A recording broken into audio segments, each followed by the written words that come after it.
சமயபுரம் மாரியம்மன் சமயத்தில் காக்கக்கூடிய இந்த சமயபுரம் மாரியம்மன் கோவிலில் ரொம்ப சிறப்பாகவே பூச்சொரிதல் விழாவானது நடைபெற்று கொண்டிருக்கிறது. இதே மாசி மாத கடைசி ஞாயிற்றுக்கிழமை தொடங்கி பங்குனி மாதம் கடைசி வரைக்கும் ஒரு 28 நாட்கள் நடைபெறக்கூடிய ரொம்ப ரொம்ப முக்கியமான ஒரு திருவிழானே சொல்லலாம். பக்தர்களுக்காக அம்மனே பச்சை பட்டினி விரதம் இருக்கும் இந்த காலகட்டத்தில் அம்மனோட வெப்பத்தை தணிக்க கூடை கூடையாக பல வகை மலர்களை கொண்டு வந்து மழை போல குவித்து சமர்ப்பி இதுதான் இந்த விழாவோட சிறப்பம்சம் அப்படின்னே சொல்லலாம். மேலுமே இந்த பச்சை பட்டினி விரதம் இருப்பது ஏன், இந்த அம்மன் ஏன் நமக்காக விரதம் இருக்குது, மேலுமே இந்த அம்மனுக்கு விரதம் இருக்கக்கூடிய காலகட்டத்தில் நம்ம என்னென்ன வழிபாடுகள்லாம் செய்யலாம், மேலுமே இந்த பச்சை பட்டினி விரதம் பக்தர்களுக்கு ஏற்படக்கூடிய தீராத நோய்களை தீர்க்கவும் நன்மை கிடைக்கவும் அம்மன் 28 நாட்கள் உணவு இருந்தாமல் விரதம் இருக்கிறார். இந்த காலகட்டத்தில் அம்மனுக்கு சிறப்பு திரவியங்கள் இன்றி பூக்கள் மட்டுமே சாற்றப்படுவாங்க. மேலுமே இந்த பூச்சொரிதல் விழா ரொம்ப ரொம்ப சிறப்பாக ஒவ்வொரு வாரமும் ரொம்ப பிரம்மாண்டமாக நடைபெறும். மேலுமே பக்தர்கள் கொண்டு வரக்கூடிய இந்த பூக்களை அம்மனுக்கு பிரம்மாண்டமான அலங்காரம் செய்யப்பட்டு சிறப்பு பூஜைகள் எல்லாமே சிறப்பாக நடைபெறும். இந்த நாட்களில் அம்மனை தரிசித்து பூக்களை சமர்ப்பித்தாலே அம்மை கண் நோய்கள் தீராத வியாதிகள் அனைத்துமே நீங்கும். மேலுமே பங்குனி மாதம் வரைக்குமே 4 வாரங்கள் நடைபெறக்கூடிய இந்த பூச்சொரிதல் விழா பக்தர்களோட மலர் சமர்ப்பிப்போட ரொம்ப ரொம்ப சிறப்பாக கொண்டாடப்படுது. ஒவ்வொரு ஆண்டுமே ஆயிரக்கணக்கான பக்தர்கள் இந்த விழாவில் கலந்து கொண்டு ரொம்ப சிறப்பாக வழிபாடுகள் செய்வாங்க. இந்த சமயபுரம் மாரியம்மன் அப்படின்னு சொன்னதுமே அனைவருக்குமே ஞாபகம் வருவது என்ன அப்படின்னா பூச்சொரிதல் விழா தான். இந்த சமயபுரம் மாரியம்மன் பூச்சொரிதல் விழா ஏன் நடைபெறுது, மேலுமே வரலாறு இந்த ஆலயத்தோட இருக்கக்கூடிய ரொம்ப ஸ்பெஷலான விஷயங்கள் என்ன, இதையெல்லாம் குறித்து நம்ம இந்த வீடியோவில் பார்க்க போகிறோம். வீடியோவை ஸ்கிப் பண்ணாமல் முழுமையாக பாருங்கள். வீடியோ பிடிச்சிருந்தால் மறக்காமல் லைக் பண்ணுங்கள். அதே மாதிரி உங்களுடைய ஃப்ரெண்டோ அல்லது ரிலேஷனுக்கு இந்த வீடியோவை ஷேர் பண்ணிவிடுங்க. மேலுமே இனியவள் உற்சாகம் சேனலை சப்ஸ்கிரைப் பண்ணி வச்சுக்கோங்க.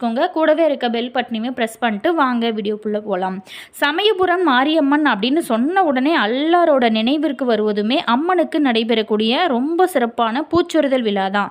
கூடை கூடையாக மலர்களால் அம்மனுக்கு நடைபெறக்கூடிய இந்த பூச்சொரிதல் விழா இன்னும் பிரமாதமாக இருக்கும். பூச்சொரிதல் விழாவானது மாசி மாதம் கடைசி ஞாயிறு முதல் பங்குனி மாதம் கடைசி ஞாயிறு வரைக்கும் ஒவ்வொரு வாரமே ரொம்ப சிறப்பாக நடக்க ஆரம்பிக்கும்.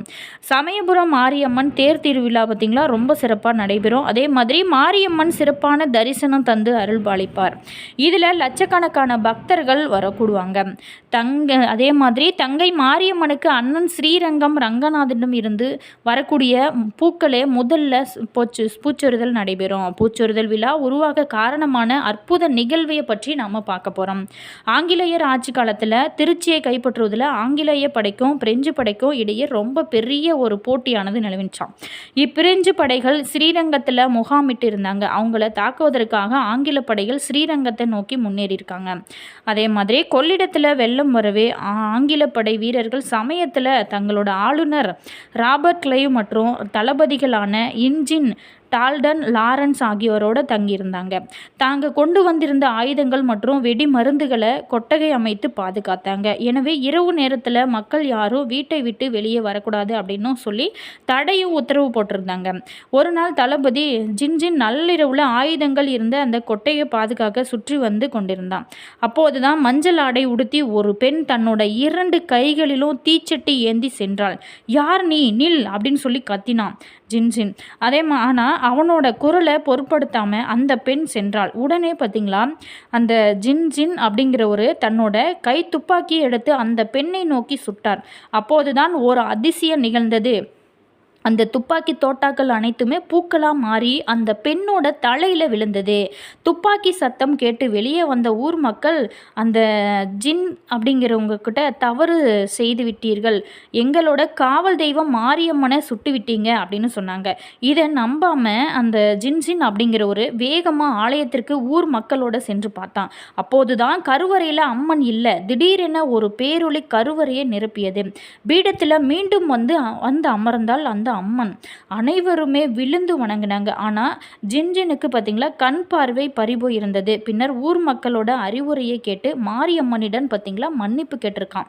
3 நாள் கழித்து உனக்கு கண் பார்வை கிடைக்கும் அப்படின்னு சொல்லி அம்மன் உத்தரவு கொடுத்தாள். அதே மாதிரி 3 நாள் கழித்து கண் பார்வை பெற்றான். இந்த நிகழ்வில் இருந்து அம்மனுக்கு பூச்சொரிதல் விழாவானது ரொம்ப சிறப்பாக நடைபெற ஆரம்பிச்சிருக்காங்க. மற்றொரு விஷயமும் இந்த பூச்சொரிதல் வைபவத்தின் பின்னணியில் இருப்பதாக சொல்லப்படுது. உலகத்தோட நன்மைக்காகவும் தன்னை தரிசித்து வரக்கூடிய பக்தர்களோட நலனுக்காகவும் சிவபெருமான வேண்டி இந்த மாசி மாத கடைசி ஞாயிறு முதல் பங்குனி மாத கடைசி ஞாயிறு வரைக்கும் 28 நாட்கள் அம்மன் பச்சை பட்டினி விரதம் மேற்கொள்கிறாள்.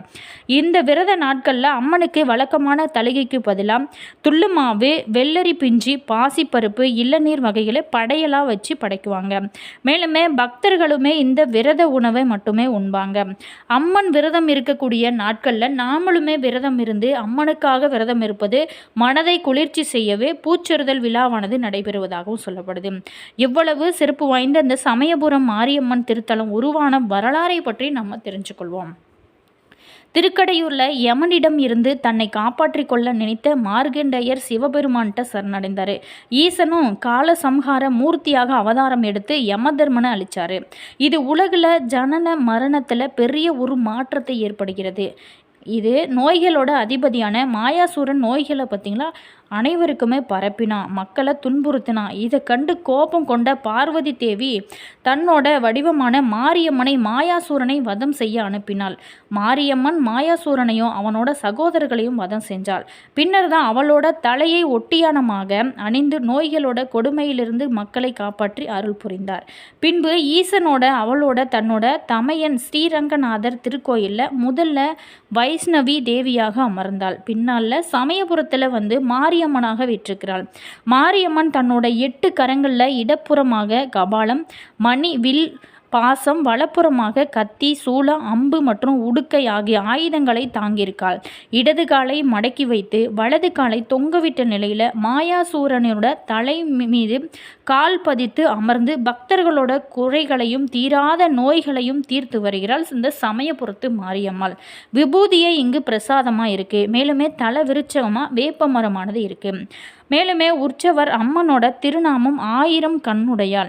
கருப்பண்ணசாமி குதிரை வாகனத்தில் வலம் வந்து காவல் புரிகிறாரு. இந்த கோவிலில் 3 விநாயகர்கள் இச்சாசக்தி, கிரியாசக்தி, ஞான சக்தியாக ஒரே கருவறையில் அருள்பாலிக்கிறாங்க. இங்கு 2 தீர்த்த குளங்கள் இருக்கு. ஒன்று பெருவளை வாய்க்கால் தீர்த்தம், மற்றொன்று மார் தீர்த்தம். தைப்பூச நன்னாளில் ஸ்ரீரங்கம் ரங்கநாதனிடம் இருந்து வரக்கூடிய இந்த சீர்வரிசைகள் வரும். சித்திரை தேரோட்டத்தின் போது சமயபுரத்தாளுக்கு சீர்வரிசைகள் திருவானைக்காவல், ஜம்புகேஸ்வரர், அகிலாண்டேஸ்வரி ஆலயத்திலிருந்து வரும். மேலுமே விரதமும் நிறைவு பெறும். இந்த பச்சை பட்டினி விரதமானது நிறைவு பெறும். அதே மாதிரி இந்த சமயபுரத்தால் நம்மளுக்காக விரதம் இருக்கக்கூடிய இந்த சமயபுரத்தாளுக்காக நாம்ளுமே இந்த நாளில் விரதம் இருந்தோம் அப்படின்னா தீராத பிரச்சனைகள் எதுவாக இருந்தாலுமே கண்டிப்பாக தீரும். சமயபுரம் பூச்சொரிதல் விழா இந்தியாவோட தமிழ்நாடு மாநிலம் திருச்சிராப்பள்ளிக்கு அருகில் இருக்கக்கூடியதான் சமயபுரம் மாரியம்மன் கோவில். மேலுமே இந்த விழா பொதுவாகவே தமிழ் மாதமான கடைசி மாதத்தில் நடைபெறும். இந்த திருவிழாவின் போது இந்து தெய்வமான மாரியம்மன் சிலை மீது பூக்களை தூவி நிறைய பக்தர்கள் கூட்டமாக அலைமோதும். இந்த காலகட்டத்தில் அம்மன் தன்னோட பக்தர்களோட நலனுக்காக 28 நாட்கள் விரதம் இருந்து இதனால் கோவிலில் அன்னதானம் செய்யக்கூடிய சடங்குமே நடைபெறாது. மேலுமே இந்த ஆலயத்திற்கு சென்று வந்தாலே நிச்சயமாக உங்களுக்கு தீராத பிரச்சனைகள் தீரும். அதே மாதிரி நீண்ட நாளாகவே திருமணம் ஆகலை அப்படிங்கிறவங்களுமே இந்த ஆலயத்திற்கு சென்று நீங்கள் வழிபாடு செய்யும்போது நிச்சயமாக உங்களுக்கான நல்ல ஒரு தீர்வு கிடைக்கும். குழந்தை பேர் இல்லாதவங்களுமே அமாவாசையில் கும்ப படையலானது செய்வாங்க. அதில் நீங்கள் கலந்து கொண்டு இந்த சேலம் சமயபுரம் மாரியம்மன் கோவிலுக்கு சென்று நீங்கள் ஒரு 3 வாரம் மட்டும், நீங்கள் 3 மாதம் மட்டும் போயிட்டு வந்தீங்க அப்படின்னா நிச்சயமாக குழந்தை பேர் கிடைக்கும்.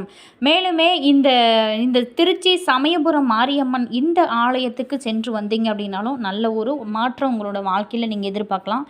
அதே மாதிரி சமயத்தில் காக்கக்கூடியவள் தான் இந்த சமயபுரத்து மாரியம்மன்.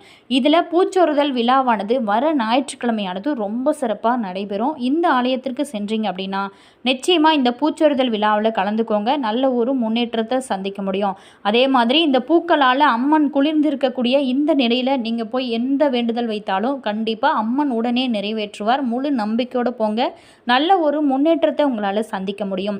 வீடியோ பிடிச்சிருந்தால் மறக்காமல் லைக் பண்ணுங்கள். இது போன்ற பல சுவாரஸ்யமான தகவல்களை நீங்கள் தெரிஞ்சுக்கணும் அப்படின்னாலும் மறக்காமல் இனியவள் உற்சாகம் சேனலை சப்ஸ்கிரைப் பண்ணிக்கோங்க. கூடவே இருக்க பெல் பட்டனையுமே ப்ரெஸ் பண்ணிக்கோங்க. அப்போ தான் நாங்கள் போடுற ஒவ்வொரு வீடியோஸுமே உடனுக்குடன் நோட்டிஃபிகேஷனாக வரும். அதே மாதிரி உங்களோட கருத்து என்ன அப்படிங்கிறத மறக்காமல் கமெண்ட்ஸில் சொல்லுங்கள். மேலுமே உங்களுடைய ஃப்ரெண்டோ அல்லது ரிலேஷனுக்கோ இந்த வீடியோவை ஷேர் பண்ணி விடுங்க. அவங்களுமே இந்த வீடியோ யூஸ் ஆகட்டும். மேலுமே மாரியம்மன் அப்படின்னாலே அனைத்து பிரச்சனைகளையும் தீர்த்து வைக்கக்கூடிய அம்மன் தான் இந்த சமயபுரத்து மாரியம்மன். முழு நம்பிக்கையோடு போங்க. நல்ல ஒரு முன்னேற்றத்தை காண்பீங்க. உங்களோட கருத்தை மறக்காமல் கமெண்ட்ஸில் சொல்லுங்கள். All viewers, thank you.